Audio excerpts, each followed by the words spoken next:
Welcome to our exploration of history. Today, we're going to learn about two important concepts: slavery and indentured servitude. Slavery is a system where individuals are owned by others and forced to work without pay. They have no rights and are treated as property. Indentured servitude, while often viewed as a means of labor exchange for passage to the New World, was also utilized as a form of punishment for various offenses, particularly in the 17th and 18th centuries. In colonial America and other regions, individuals convicted of crimes that were deemed undesirable could be sentenced to a term of indentured servitude instead of imprisonment. This practice was seen as a way to address overcrowded jails and provide a source of labor for burgeoning colonies. Offenders, including petty criminals and those who could not pay their debts, were often bound by contracts that required them to work for a specified number of years, typically ranging from 4 to 7, without pay. While this system was intended to rehabilitate individuals and integrate them into society, many faced harsh conditions, exploitation, and abuse during their servitude. The use of indentured servitude as punishment highlights the complexities of labor systems in colonial societies and raises important questions about justice, human rights, and the treatment of marginalized individuals. Many indentured servants came from Europe, particularly England, Ireland, and Germany, seeking better economic opportunities and escaping difficult conditions at home. Irish indentured servants, often from the lower socioeconomic classes, were driven by poverty, political unrest, and religious persecution, particularly during the English conquest of Ireland. They signed contracts to work in the American colonies, hoping for a chance at a new life, though they often faced harsh working conditions and exploitation. This system emerged in the 17th century as a response to labor shortages in the colonies, particularly in the agricultural sectors of Virginia and Maryland, where the demand for labor was high due to the cultivation of tobacco and other cash crops. Indentured servants were not slaves; they retained some legal rights and could eventually gain their freedom, but their lives were often marked by harsh working conditions, limited personal autonomy, and the threat of punishment for disobedience. Many indentured servants faced significant hardships, including illness and exploitation, and while some successfully transitioned to landowners and free citizens, others found themselves trapped in cycles of poverty and dependency. The practice of indentured servitude played a crucial role in shaping the early labor force in colonial America and laid the groundwork for the later system of African slavery that would dominate the labor landscape. In contrast, while some Africans initially arrived in the Americas as indentured servants, the system quickly evolved into a brutal system of chattel slavery after a court case with Anthony Johnson, which stripped them of rights and the possibility of freedom. Thus, while both Irish and African individuals sought opportunities in the New World, their experiences diverged significantly, with Irish indentured servants retaining some legal rights and the potential for eventual freedom, whereas African individuals were increasingly subjected to lifelong servitude and racial discrimination. Slavery has existed for thousands of years, dating back to ancient civilizations like Egypt, Greece, and Rome, where people were enslaved for various reasons.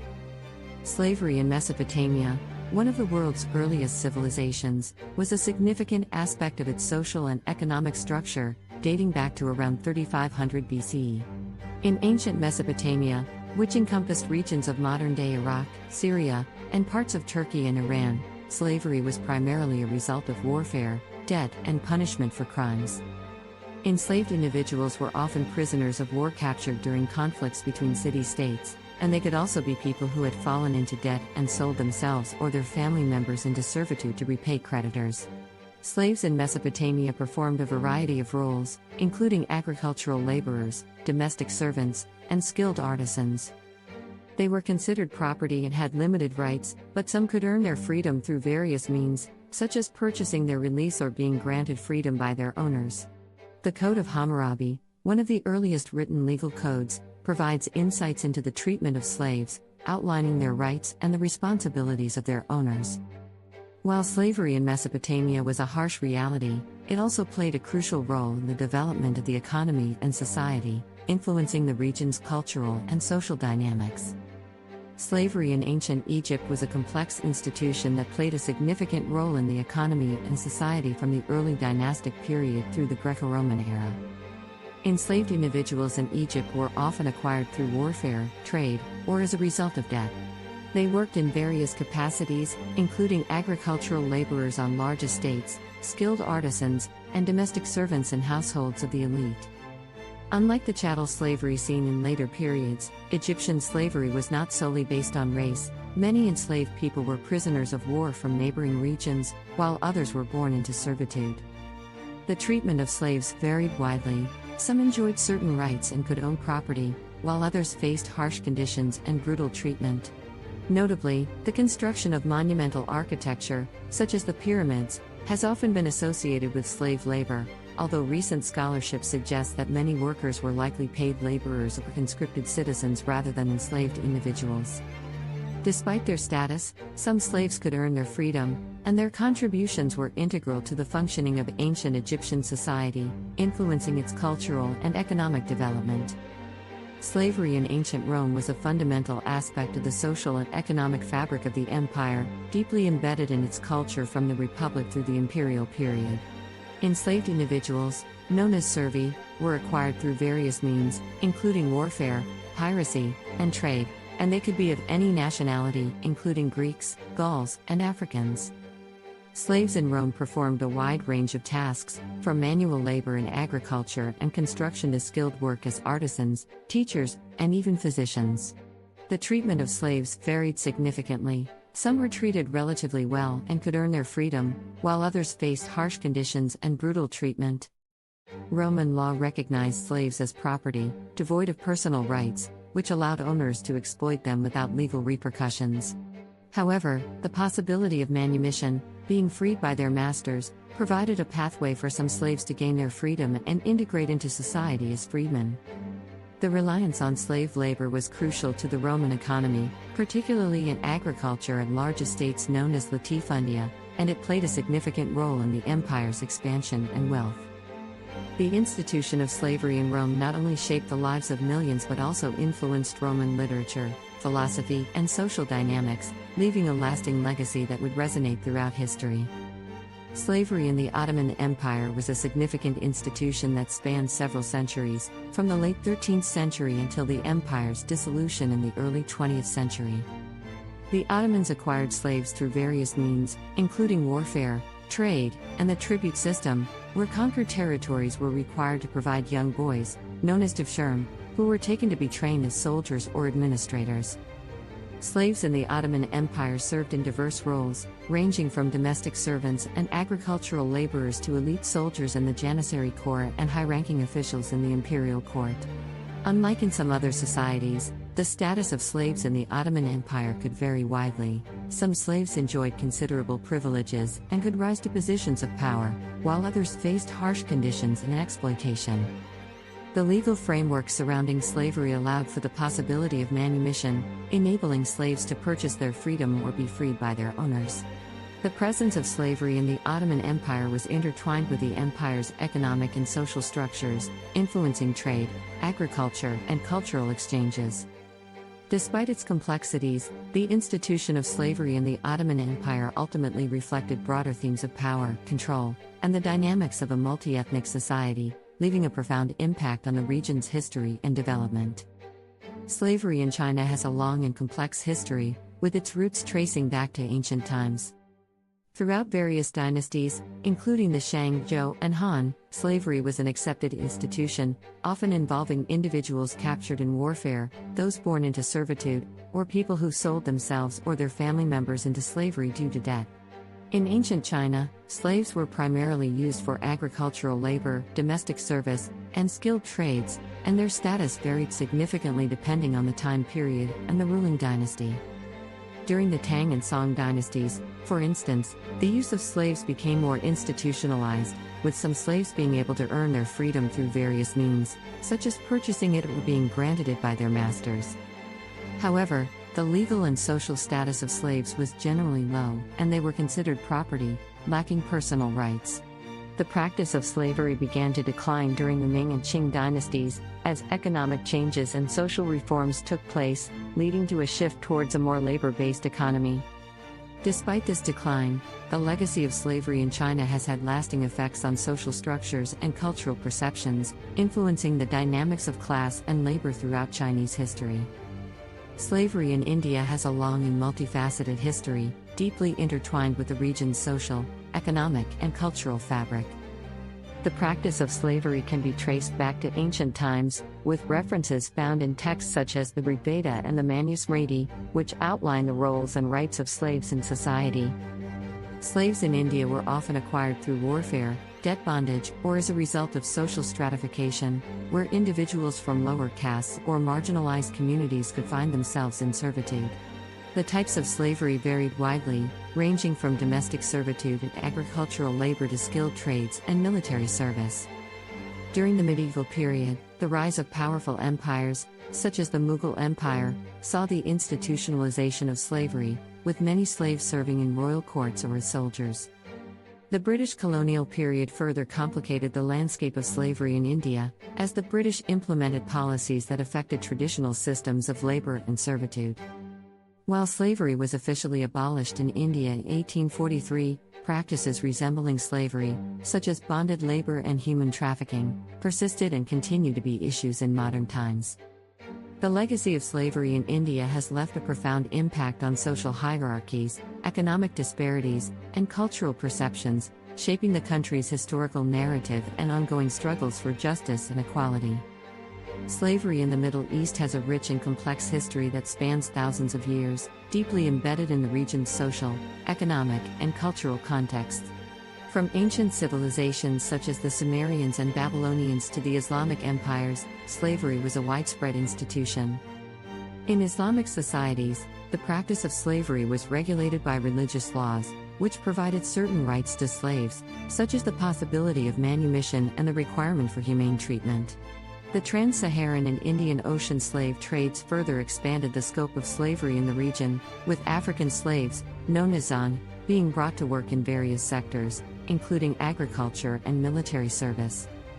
Despite the legal frameworks that existed, the treatment of slaves varied widely, with some enjoying relatively favorable conditions while others faced harsh exploitation. The abolition of slavery in the 19th and 20th centuries marked a significant turning point, yet remnants of the practice, such as human trafficking and forced labor, continue to pose challenges in the modern Middle East. The legacy of slavery in the region has left lasting impacts on social structures, cultural identities, and economic systems, influencing contemporary discussions about human rights and social justice. Slavery in Native American societies was a complex institution that varied significantly among different tribes and regions before and after European contact. While some Native American cultures practiced forms of slavery, often involving captives taken during warfare, the nature of this servitude differed from the chattel slavery that would later emerge in European colonies. In many tribes, enslaved individuals, often referred to as captives, were integrated into the community and could eventually gain status or even adopt the identity of their captors. This practice was sometimes seen as a means of replacing lost members of the tribe due to conflict or disease. However, the arrival of European settlers introduced new dynamics to Native American slavery, as some tribes began to adopt European-style slavery, trading captives for goods or using them for labor on plantations. The impact of colonization further complicated the institution, leading to increased violence and the commodification of enslaved individuals. Despite the variations in practice, the legacy of slavery in Native American societies reflects broader themes of power, survival, and cultural adaptation in the face of external pressures, shaping the historical narrative of indigenous peoples in North America. Slavery in South America and the Caribbean islands was a significant and tragic aspect of the region's history, primarily driven by the demand for labor in the booming agricultural and mining industries during the colonial period. Following the arrival of European colonizers in the 15th and 16th centuries, indigenous populations were often decimated by disease and violence, leading to a labor shortage. To address this, European powers turned to the transatlantic slave trade, forcibly bringing millions of Africans to work on plantations producing sugar, coffee, and tobacco, as well as in gold and silver mines. The brutal conditions of slavery in South America and the Caribbean were marked by harsh treatment, long hours, and high mortality rates, with enslaved individuals facing extreme exploitation. In places like Brazil, which became one of the largest importers of African slaves, the legacy of slavery has had lasting social and cultural impacts, contributing to the rich tapestry of Afro-Brazilian culture. The islands of the Caribbean, such as Jamaica and Barbados, also saw the establishment of a plantation economy reliant on enslaved labor, leading to a unique blend of African, European, and indigenous influences. The abolition of slavery in the 19th century marked a significant turning point, yet the repercussions of this dark chapter continue to resonate in contemporary discussions about race, identity, and social justice in South America and the Caribbean. In the 16th to 19th centuries, the transatlantic slave trade forcibly transported millions of people to new areas, where they were sold into slavery. The African slave trade, while most commonly associated with the transatlantic slave trade to the Americas, also had significant impacts in Asia, Eastern Europe, and the Middle East. In Asia, particularly in regions like the Indian subcontinent and the Arabian Peninsula, African slaves were brought in as laborers, soldiers, and concubines, often referred to as Zan in the Arab world. The Zan rebellion in the 9th century in present-day Iraq highlighted the resistance against oppressive conditions faced by African slaves. In Eastern Europe, the Ottoman Empire engaged in the slave trade, where African slaves were utilized in various capacities, including as janissaries, elite soldiers who were often forcibly recruited from Christian populations. The Middle East also saw a demand for African slaves, particularly in the context of the Islamic slave trade, which spanned centuries and involved the capture and transportation of Africans across the Sahara Desert and the Indian Ocean. This trade not only contributed to the demographic changes in these regions but also influenced cultural exchanges, as African slaves brought their traditions, music, and agricultural practices, leaving a lasting legacy that shaped the societies they were forced into. Enslaved people endured brutal conditions, long hours of labor, and severe punishments. Families were often separated, and they had no control over their lives. Indentured servitude became popular in the 17th century, especially in the American colonies, as a way to meet labor demands. A lot of indentured servants signed contracts agreeing to work for a specific number of years, usually between 4 to 7, in exchange for their passage and basic needs. While indentured servants worked hard, they had some rights. They could eventually gain their freedom and were often promised land or money after their service. The key difference between the two systems is that enslaved people were considered property for life, while indentured servants had a contract and a path to freedom. Slavery in the Americas was primarily based on race, with Africans being enslaved. Indentured servitude included people of various backgrounds, including Europeans. By the late 17th century, as the demand for labor grew, many colonies shifted from indentured servitude to slavery, leading to a more permanent and brutal system. The economy of the southern colonies relied heavily on slave labor for cash crops like tobacco, rice, and cotton, which fueled the demand for enslaved people. Enslaved people resisted their conditions through rebellions, escape attempts, and everyday acts of defiance, despite the risks involved. One of the most famous rebellions was Nat Turner's Rebellion in 1831, where Turner led a group of enslaved people in a revolt against their oppressors. By the 18th century, the practice of indentured servitude declined as slavery became the dominant labor system in the colonies. The abolition of slavery in England and the northern states of the United States during the early 19th century marked a significant turning point in the global struggle for human rights and social justice. In England, the movement to end slavery gained momentum in the late 18th century, fueled by the efforts of abolitionists like William Wilberforce and grassroots campaigns that highlighted the brutal realities of the transatlantic slave trade. The Slavery Abolition Act of 1833 ultimately led to the emancipation of enslaved individuals in most British colonies by 1838. Around the same time, the northern states in the U.S. began to abolish slavery, with states like Pennsylvania and New York enacting gradual emancipation laws in the late 18th and early 19th centuries. By the 1820s and 1830s, many northern states had either abolished slavery outright or significantly reduced its prevalence. This parallel movement towards abolition in both England and the northern U.S. reflected a growing moral and ethical consensus against the institution of slavery, driven by Enlightenment ideals of liberty and equality. However, the abolitionist movements faced significant resistance, particularly in the southern U.S., where slavery remained deeply entrenched in the economy and social structure. The simultaneous efforts to end slavery in these regions not only highlighted the interconnectedness of the abolitionist struggle but also set the stage for future conflicts over slavery that would ultimately culminate in the American Civil War. The end of the transatlantic slave trade in the early 19th century was significantly influenced by the concerted efforts of both England and the United States, particularly through naval blockades aimed at disrupting the activities of slave ships. Following the abolition of the slave trade in Britain in 1807, the British Royal Navy took a proactive stance against the continuation of the trade, deploying ships to patrol the West African coast and intercept vessels engaged in the illegal transport of enslaved Africans. This aggressive enforcement was part of a broader moral campaign against slavery, reflecting the growing abolitionist sentiment in Britain.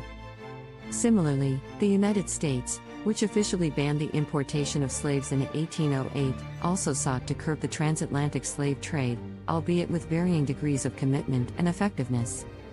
American naval forces occasionally cooperated with British efforts to block slave ships, particularly during the 1814 Treaty of Ghent negotiations, which aimed to strengthen anti-slavery measures. However, despite these efforts, illegal slave trading persisted for years, as demand for labor in the Americas remained high. The blockade of African ships by both nations represented a significant step towards the eventual decline of the transatlantic slave trade, highlighting the complexities of international cooperation in the fight against slavery, while also underscoring the challenges that remained in fully eradicating the practice. Prominent figures like Frederick Douglass and Harriet Tubman fought tirelessly for the freedom of enslaved people and the end of slavery. The Civil War, 1861 to 1865, was a pivotal moment in American history, largely fought over the issues of slavery and states' rights. In 1863, President Abraham Lincoln issued the Emancipation Proclamation, declaring that all enslaved people in Confederate states were to be set free. In 1865, the 13th Amendment was ratified, officially abolishing slavery in the United States. Yet the legacy of slavery continues to impact American society today, influencing discussions about race, equality, and justice. Indentured servitude also left a legacy, as many immigrants who came to America sought better lives and contributed to the nation's growth. Understanding the history of slavery and indentured servitude is crucial for recognizing the struggles and contributions of those who came before us. Now it's your turn. What did you find most surprising about slavery and indentured servitude? How can we learn from this history? If you want to learn more about this important topic, check out your local library or online resources. Learning about these histories helps us develop empathy and understanding for the experiences of others. It's important to recognize and honor the contributions of all people, including those who were enslaved or indentured. Museums and memorials help us remember the past and educate future generations about these important histories. Engaging with history through visits to historical sites and museums can deepen our understanding of these complex topics. Thank you for watching. We hope you enjoyed learning about the history of slavery and indentured servitude. Just like history, your curiosity can lead you to new discoveries. Keep exploring and asking questions. Thank you for watching. If you enjoyed this video, don't forget to subscribe for more educational content. Check the description below for links to our exclusive homeschool materials by Swan Academy.